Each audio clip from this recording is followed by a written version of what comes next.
What's up, guys? My name is Josh Smith. I'm the CEO of Montana Knife Company, and it is Blue Collar Week. So why are we doing this and what's that about? Well, it's America's 250th. And frankly, it's blue collar Americans that built this country over the last 250 years. And the blue collar way of life means a lot to me. It's how I grew up. My dad and my mom were in the excavation business. I grew up running backhoes and excavators, driving dump trucks. I got my CDL on my 18th birthday. And quite frankly, if you've been following us for a little while, you'll know I was actually very involved in the building of this building and in our previous buildings with our 2.0 and our 1.0. I did a lot of the excavation around that stuff. You've seen me out on backhoes and excavators running around here as we were building this 50,000 square foot manufacturing facility. And so that blue collar way of life has frankly helped me build my entire life, whether it's stuff I did around my house and now what we're doing here at Montana Knife Company. And I have a great respect for those of you that are busting your butts out there, roofing houses, pouring concrete, finishing concrete, framing houses, and frankly, all the other blue collar jobs that America has to offer. And you guys are often overlooked and underappreciated. So with Blue Collar Week, we are gonna be donating 10% of the proceeds of all of the blue collar knives this week to the MikeroweWORKS Foundation. My kids grew up watching Dirty Jobs and being big fans of Mike-Rowe, and I am now honored to be associated and partnered with Mike-Rowe and his mission for the trades, the apprenticeships, and everything that those guys support. I was an apprentice lineman at one point before I became a journeyman lineman. So what Mike-Rowe and MikeroweWORKS is about is what Montana Knife Company and the Smiths are about as well. So thank you for watching this. Thank you for supporting Montana Knife Company, and thank a blue collar worker the next time you see one. 250 years in the United States. I think blue collar has a lot to do with that.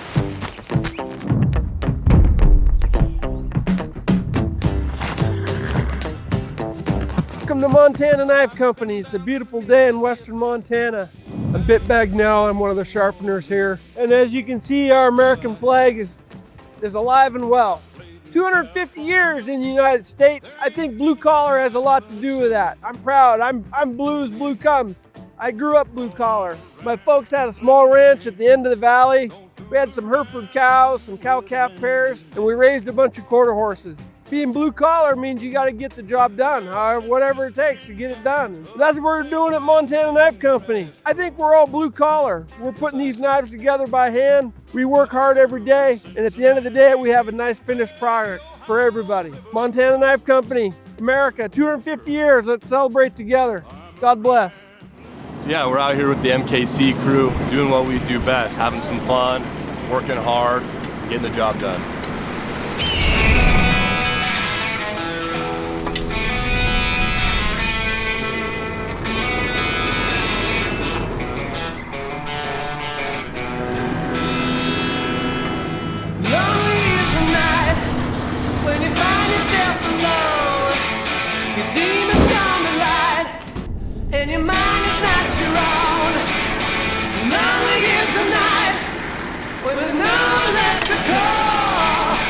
We're out here with Ridgeline Utilities in Osborne, Idaho today. We're doing some NESC violation work and hanging some new lines for a local internet service provider. And this is about a month-long project we've been on. Probably got about 4 days left out here to tie up some loose ends. These guys have been a great crew to work with. Couldn't ask for a better turnout.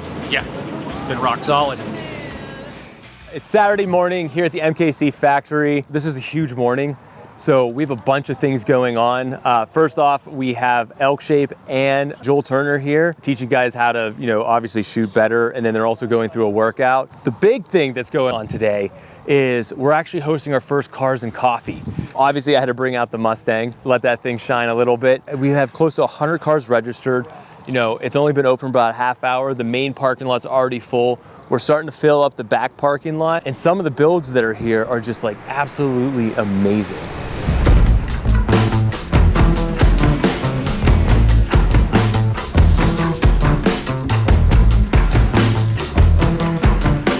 We're gonna go stress test them. We're gonna see how well they shoot under pressure with a high heart rate.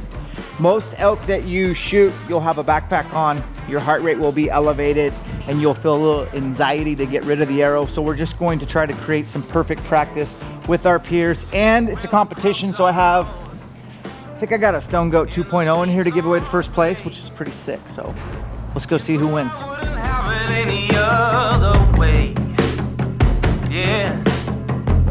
Your mother's words, Music to my ears. Let's go, let's go. You will rest for a minute. Just get that bow pulled back. Go, punch.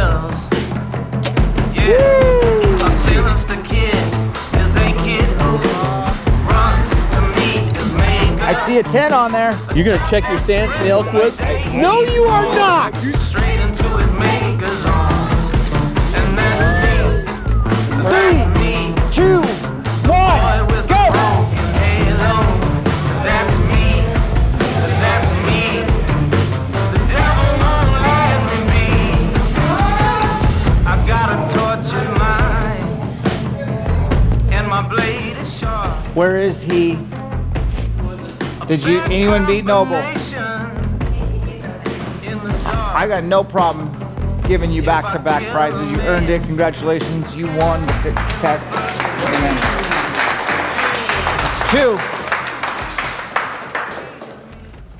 What's up, everybody? So it is Blue Collar Week here at Montana Knife Company. We've got 4 knives coming out. We've got the Stockyard, we've got the Rocker, 2 big fan favorites. We've got the Great Falls Skinner, which is an awesome lineman knife, kind of hailing back to Josh's origins of being a lineman right before starting MKC. And we've got a brand new knife for you guys, the NARROWBACK. So that's what I'm holding right here. But we are gonna go around and ask everybody what their dirtiest job was. You've all seen dirty jobs. So we're gonna go around and ask everybody what their version of a dirty job was, and yeah, see what the answers are. Should be fun. Case. What's going on? What's up, dude? We're doing a dirty job segment for Blue Collar Week. You got a dirty job that you've done in the past that you wanna tell us about?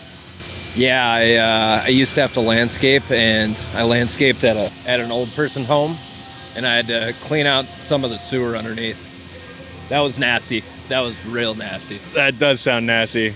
Yep. Little waiters out for that one. Oh, a little worse than putting knives together. A little bit worse. I used to work on a farm, and I had to clean out the cow water tanks and climb down in there. It was brutal. It was terrible. Mucked out horse stalls for years. Mucking out horse stalls is pretty dirty. Yeah, it was. Janitor at a movie theater. Janitor at a movie theater. Yeah, it's not good. Yeah, because, all right, yeah, it's not good. I used to do farm work and crawl around in the mud, remove sticks out of the creek. Got pretty messy, but it was always fun. Always fun. That's the right attitude right there. Property management, cleaning up dog shit. All right. I guess the Army. Yeah, there's a lot of dirty boys there. A lot of dirty boys there. I don't know how much I like the way you said that. Yeah. Jasenia, we're doing a dirty job segment for Blue Collar Week. Have you ever had a dirty job? No. All right.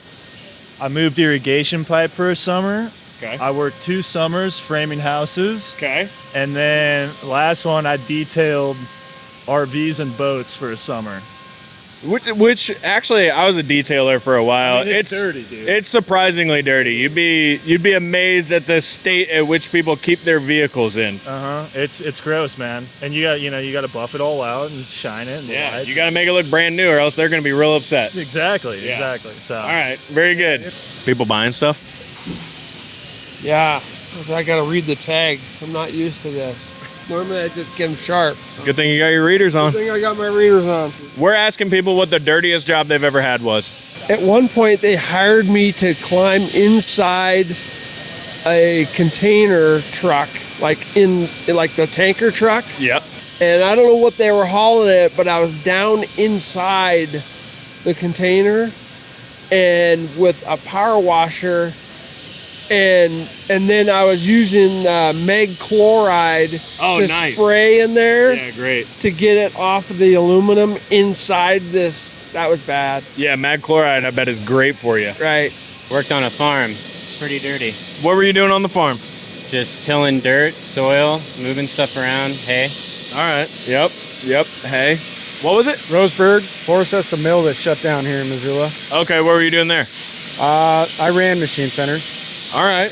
Fairly dirty? You know Eco Compost? No. On the road by Walmart? Okay. I had to weld in their shipping. You might want to bleep that out, but yeah. That'll be pretty dirty for sure. Hannah, what was your dirtiest job? No. I was a roofer for a little bit. Okay. Yeah. What was the dirtiest part about being a roofer? You? No, the tear-offs, but yeah, me. Oh my gosh. One time I got a rip in my pants. I'm talking pants, underwear, junk out up there. Dang. Dirt in places you don't want to know. Yeah, I used to be a wildland firefighter. That is quite dirty. Also honorable. Yeah, it was a dirty job, but it was fun. Dirtiest job? Yeah. Here at MKC? No, in general. Oh, like, have you ever had a dirty job in the past? Yes, I have. What was it? Nasty ones. I used to do restoration in North Carolina. Okay. One time I had to clean up a dead body. That was gross. That's pretty dirty. Yeah, don't have to do that here. I was paying they were paying $14 an hour. $14 an hour to clean up dead bodies in North Carolina. You could do that. Cleaning ponds out that were full of duck poop. Oh yeah, that'll get pretty dirty. Things that were thrown in, you know. All right. Yeah. Other things that were thrown in. Needles and yeah. Oh wow. Garbage. Like a public pond. Public pond, yeah. Lots from the restaurant industry, man. Like 5-gallon buckets of oil being dropped, and it just shoots a jet of oil straight to the ceiling. It spreads out and then rains down on you. Yeah, looking like Old Faithful. Old Faithful, straight up. If Old Faithful had a ceiling on it. Oh, yeah, I grew up on a farm, so I used to shear goats and handle pigs and all that kind of stuff. So that's probably the dirtiest. Yep, we've got a lot of people who have worked on farms here. Yeah, like mucking out stalls and stuff on a farm. And really? You did that? Oh yeah, shoveling manure. Yeah. I'm a hard-working man. It was construction, road construction, and I would get lowered down into manholes, and they were replacing pipe with PVC-style pipe. It sucked. Wow, I thought you'd be like the guy holding the stop sign. No, Dave, you got the build for that. Slinging beer at the kettle house. Slinging beer at the kettle house, damn. Come on, big documentary guy. Construction. Construction's pretty dirty. What'd you do? We built tiny houses. Tiny houses? Yeah. How'd you fit in them? I don't know, I'm a big guy. Me too, man. I can't fit one of those things. Yeah, it was fun though. All right, cool. I worked welding for a year, and then I worked landscaping for 4 years. Which one was dirtier?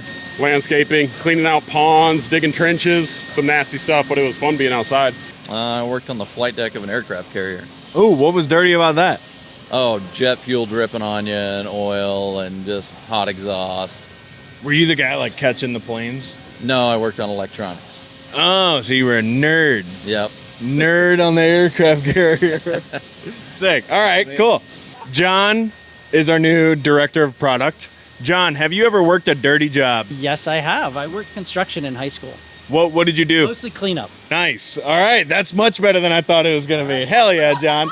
No offense. For several summers, I managed a flathead cherry warehouse. What's dirty about a flathead cherry warehouse? Oh my God, are you kidding me? Yeah, no, I'm not kidding. I don't know anything about flathead cherries. All the cherries would come in from the orchard. Yeah. And then we'd run them through. You got to run them through all these machines and pick out the bad ones, and cherries are all over the floor. And no, it's disgusting. You're like one of the guys in the cranberry commercials, like stomping on them with your bare feet. Yeah, exactly. That's all I picture. We don't stomp on them. Okay, no stomping on the cherries. Job. Yeah. What was it? Housekeeping. All right, yeah, pretty. I'm sure you've seen a lot of different ways that people keep their houses. Totally. What was the dirtiest thing about housekeeping? Nasty things and people in hotels. Cleaning out stair fences is pretty dirty. It stinks. Perfect. You know, everybody thinks carpet walkers, they've never had a dirty job, but we'll see. Mudjacking and underpinning when I got out of high school. I left home literally 2 weeks after I graduated, and then went on the road working all over South Dakota, North Dakota, Wyoming, mudjacking and underpinning houses that were sloughing off their foundations. So, okay. Yep. When I wasn't even in high school. So I started working like construction and like, I don't even know what the job was. I was just a manual laborer for a guy that owned a bunch of businesses when I was like 13, 14. So this guy owned a trailer park. It was in a rough part of town too. It wasn't like a nice trailer park. It was pretty rough. One of the tenants stopped paying their bills. The guy that ran the trailer park, he went over there, shut their water off, all this stuff.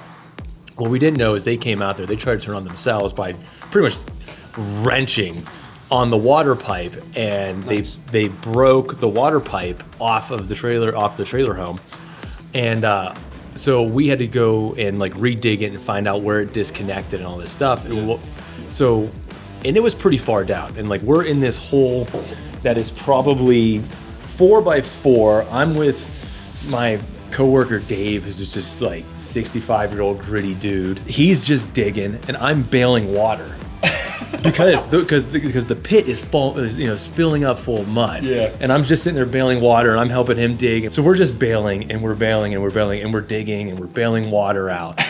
And we finally get down to the knuckle of where it broke off, and then we notice below it was the terracotta sewer pipe that we dug through. Ooh. So we realized we were pretty much bailing and shoveling for the past like 4 hours. Nice. It didn't smell good. Let's just do that already. But not. But I mean, like, we were already in it. We were already, as they say, balls deep in it. So we just finished the job.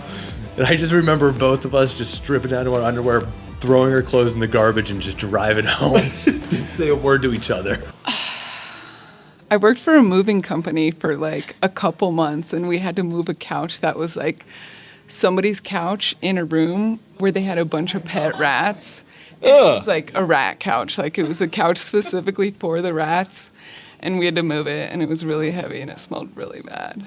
I helped my mom sample like contaminated wells that have uranium. Uranium? Yeah. Like the bomb making stuff? Yeah. Dude, why was there uranium in the wells?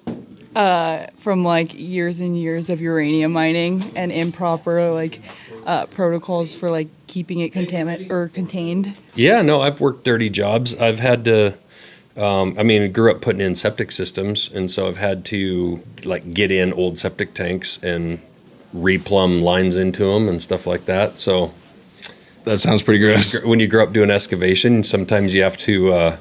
We had a line that we dug into that we had to fix that was a sewer line as a lineman. So we broke it, and so as you're trying to get the pipe ready to put it back together, a brown trout comes floating out the pipe. When it's not the cool brown trout. Yeah, when it's not your own brown trout, it's really gross. Yeah, for sure. So, all right. Plenty of dirty jobs. I like it. In high school, I dated a guy whose family would collect Coke cans to turn in for money. And one time the can pile got like this tall, and I got tired of looking at it, so I decided to like spread it all out and run my diesel truck over it and load them up all into trash bags and take them. But when I did that, there were just thousands of cockroaches crawling everywhere. And you can just imagine all the like dirt and mold and everything else, because it's years of cans just piling up like taller than me. So awesome. Pretty nasty. I used to help deliver calves. So I was probably like 10, and I'd be about yay deep in a cow. So no gloves because we weren't allowed those. Yeah, not for us. No luxuries on that farm. When I first moved up to Montana, I was doing construction work, and we were doing a home renovation down towards university. All those houses are pretty old, and they're cast iron sewer pipes. And somebody took out one of those, and we spent the next week cleaning up raw sewage. I mean, like growing up like farming and ranching, they get pretty nasty. Like when you're branding calves, you like throw a calf down, you're holding it, and it's just like pooping all over you, just straight liquid poop. Pooping all over you, blood all over you. There's like little cow testicles all over because they cut them off and the dogs are eating them. I mean, I worked at McDonald's. That was pretty gross. Probably growing up working on cars with my grandpa in the shop, getting covered in gas and oil and brake cleaner and exactly brake fluid. Oh, holding the flashlight. I'm scarred from that one. I was ripping off old roofs and hauling out all the old shingles out to the dump. And then I was once in charge of having to daily basis clean the public bathrooms at the local Target. Pretty dirty. Yeah. Jeez.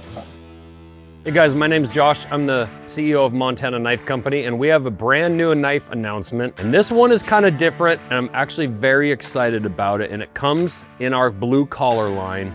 This is the NARROWBACK. So this is an electrician's knife, and I want to explain a little bit about where the name NARROWBACK comes from. So in my past life here, I was a lineman for Northwestern Energy. And in the old days, they kind of had slang terms for the indoor wiremen, the electricians, and they called them narrowbacks. The linemen called them narrowbacks. And it was kind of a slang term, and it was meant to kind of be about guys that were of a smaller build that could get in between the rafters and in the crawl spaces and stuff like that. And then the linemen were these big tough guys and whatnot. It's just kind of a funny term that is an old term that was used back in the old days. And I thought, why not call this the NARROWBACK? Because this is actually for the indoor electricians, even though I actually could see a lot of linemen carrying this blade. So for you electricians, that's one of the jobs out there that I appreciate most. You guys absolutely work your butts off, and I don't think you guys get enough credit. The electricians that did the work, Palmer Electric, that did the work on our building when we built our big manufacturing facility, did the most incredible job. And it is a ton of work. Those guys lived on our site for almost a year. And we underappreciate it as citizens of the United States of what electricians do. And you guys do truly keep the lights on and make it possible for us to have hot coffee in the morning. So this knife is for you guys, the indoor electrician, even though I can actually really see the blue collar guy that opens boxes and works in factories and stuff using this knife. It's a very handy design and very, very comfortable. So again, this is kind of that hawkbill style a little bit, like the Great Falls Skinner that we did for the lineman class. But this knife is a little bit shorter in length. You guys are generally working with a little bit smaller wire on that side. And then we didn't do the big loop ring that we did on the lineman knife. That's a big ring that we have on that knife for a shotgun to be able to suck it up in it and skin wire and do stuff when you're working on hot power lines. For you indoor electricians, we actually put this slot in here for you to be able to snap it onto your tools, like on a snap ring, and carry this. Probably likely, most of you are going to carry even without the sheath, where it's just hanging off of your tools. That being said, we did provide our MKC belt loop sheath. You guys can decide how you want to carry that. This clip right here does turn 90 degrees, so if you want to have it on your belt. I know a lot of you guys are already carrying tool belts, so I'm more likely see you clipping it on your belts or tucking this in a pouch or something like that. This blade is made from magna cut stainless steel, and what most of you electricians have probably never had is a knife out of quality steel. Let's face it, a knife a lot of times for you guys is kind of an afterthought. It's something that you get at the store when you're buying wire and whatnot, and they're not generally made with premium steel. This is premium steel, and I think you guys are going to find a real difference in the use of this blade when you're using it. It's also a stout little knife. It's 120 thousandths thick. It's a 3-inch long blade, and it's 7 5/8 inches overall length. Now we have G10 handle scales on these, and we're only offering this in 3 colors. We've got the orange, we've got this olive color, and black. And I think this orange is going to be really popular with you guys. It's going to be really easy to see and grab out of your belt. Okay, this is not a dielectric knife, meaning if you're working hot wire, use your safety rules, use your rubber gloves. It does have a metal tang running through the handle here. So if you energize the tip of this blade, it is going to be energized back here. But I'm assuming that you are following your safety rules, and that's not going to be a problem. This knife is going to skin wire like crazy. It's a great little design. And to be totally honest, our guys really killed it with making this very, very comfortable. You know, when you're skinning a lot of wire, you can get hot spots, blisters. It is hard work. I think most people don't understand the effort and how hard it is on your elbows. And that's something I want to point out with you guys.